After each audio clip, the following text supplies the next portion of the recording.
a guy who's not at all unfamiliar to you. He's one of the best and most articulate and frankly just smartest conservative voices here in the Midwest. You hear him every day on WLS from 9 to 11 with his partner Bruce Wolf. I'm pleased to introduce Dan Proft.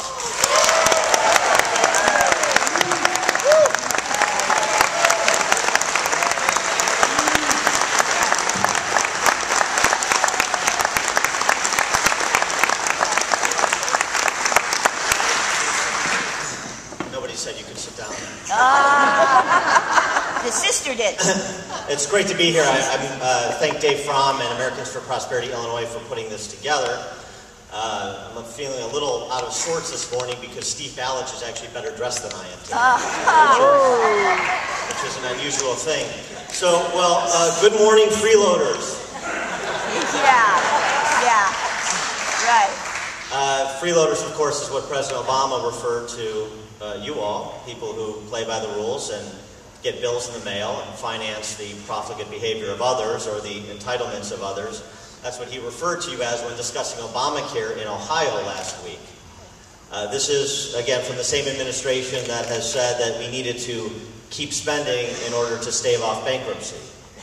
This is from the same administration that calls Obamacare the Patient Protection and Affordable Care Act. I thought Mark's remarks were quite salient.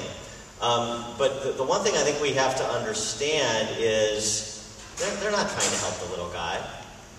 I think, it's very hard for people to ascribe bad motivations to other people. But when the evidence becomes overwhelming, you have to understand that there's something else afoot than just, boy, we just thought this would be better, and it turns out it hasn't worked out quite as we had hoped. But of course, the answer is always forward. Keep moving forward right into that buzzsaw. Why they use words, why they call productive people freeloaders, why they engage in oxymorons like keep spending to stop from going bankrupt, while they call that monstrosity that Dr. Villar held up, she's a lot stronger than she looks, while they call that the Patient Protection and Affordable Care Act, it's not accidents. It's words matter. They are running a scam. And they are hoping that we don't pick up on it. They are hoping that we don't talk about it, because here's the reality. The debate really has been won, even despite the Supreme Court decision. The Illinois public, the American public, want to see Obamacare repealed.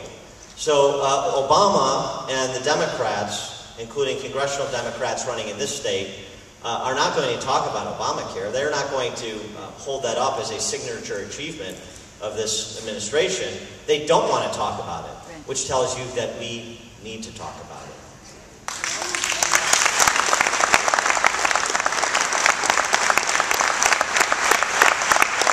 Let's remember, 2010, frankly, the congressional races in 2010 were largely a referendum on Obamacare. It was all couched in the kind of the top line of spending, but it was really about Obamacare, and to some extent that failed stimulus, of course, which is also a redundancy. So we have an opportunity to put that same question to our friends and neighbors and colleagues and coworkers in November. Do you or do you not want Obamacare repealed? Well, you can't repeal Obamacare if you leave the Obama in.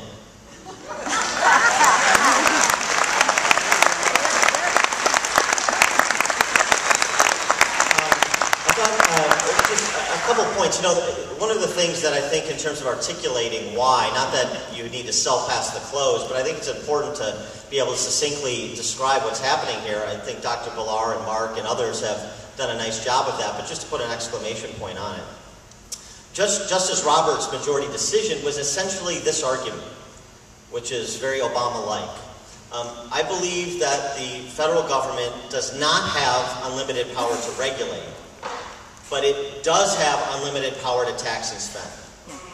The problem with that argument, in addition to its internal contradiction, is that if you believe the power to tax and spend is unlimited, then by definition the power to regulate is. And Mark highlighted that with how you seize property, not formally, but through confiscatory taxation.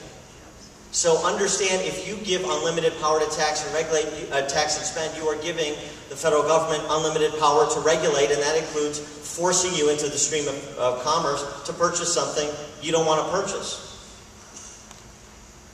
This is a critical argument. On the religious liberty front, which Dr. Ballard spoke to eloquently, last week on the show we had Monsignor Reverend Michael Boland on, who is president of Catholic Charities Chicago, one of the organizations that has filed suit against Obamacare on religious liberty grounds on First Amendment. In the wake of that Supreme Court decision.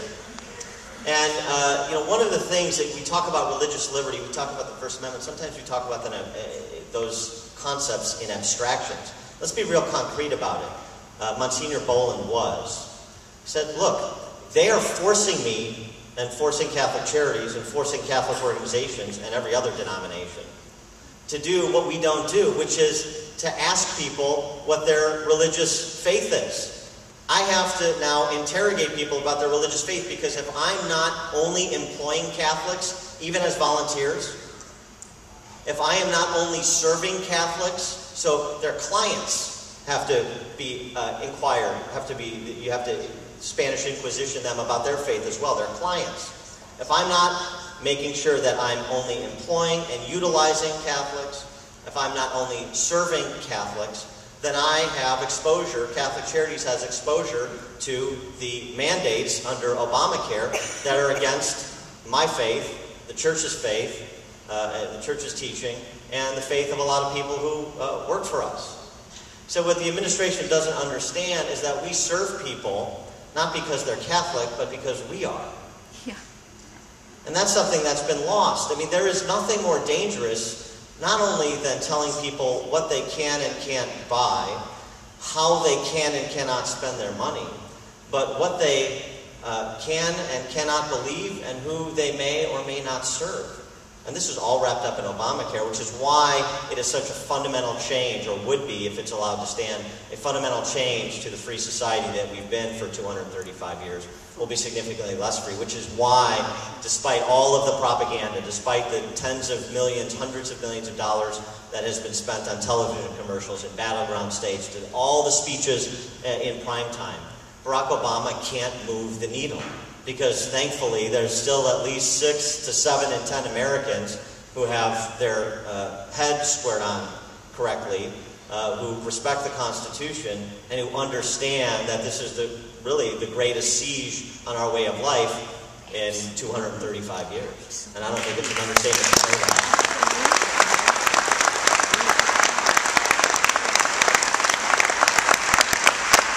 And then functionally, Steve Forbes has a great riff on Obamacare and healthcare in America.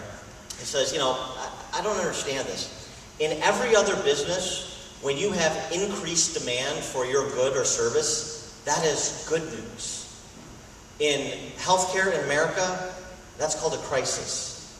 Why is it a crisis? Because the government's in charge. And now you want to expand the reach and scope of government involvement, not just in terms of 17% of our economy, but in terms of the life and death and quality of life decisions that all of us must face and deal with as individuals and as families. There's the old joke about the Canadian healthcare system, which was told to me by a Canadian radio talk show host. Said the joke in Canada is, the good news is that gallbladder surgery you need, it's free. The bad news is you're not going to get it. So this is the system that we're adopting. That's right. And it's very frightening. And people should be frightened. But what they should also be is motivated. Because as David was talking about with the impact of Obamacare in Illinois, expanding our Medicaid rolls, which is crowding out investment for everything else, for schools, for those roads that Obama built that allowed us all to come here this morning. All of that.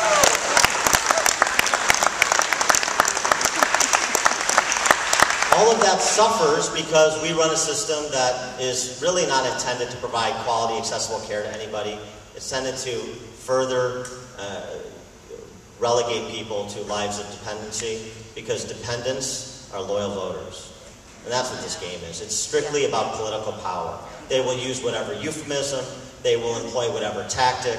They will tear asunder the productive capacity or accomplishments of any individual or group living and operating freely in order to maintain political power. That's the Chicago way. That's the Chicago model. All we did was export what we've been doing here for the last 30 years to Washington, D.C. and empower it with $4 trillion.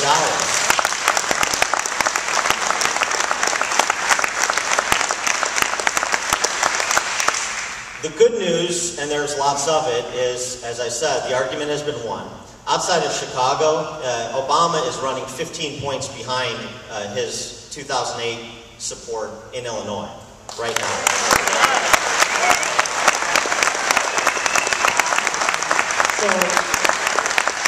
So what that means is that legislative candidates like Dr. Ballar and local and regional candidates like your Will County team and legislative candidates and congressional candidates across the fruited plains of Illinois are in play.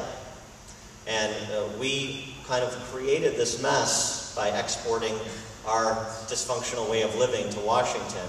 I think it's incumbent upon us to undo it by de-electing those people who have propagated these frauds, run these scams, and impoverished and subjugated people to the will of government at the local, state, and federal level in 2012. It can be done. We can build on the progress we made in 2010 across the board and in this region, the Midwest. And remember what I said. If you talk to liberals and you see Democrat candidates and they don't want to talk about what has happened on their watch, they don't want to talk about their signature achievements, and they certainly don't want to talk about Obamacare, that is a green light saying, go, you talk about it.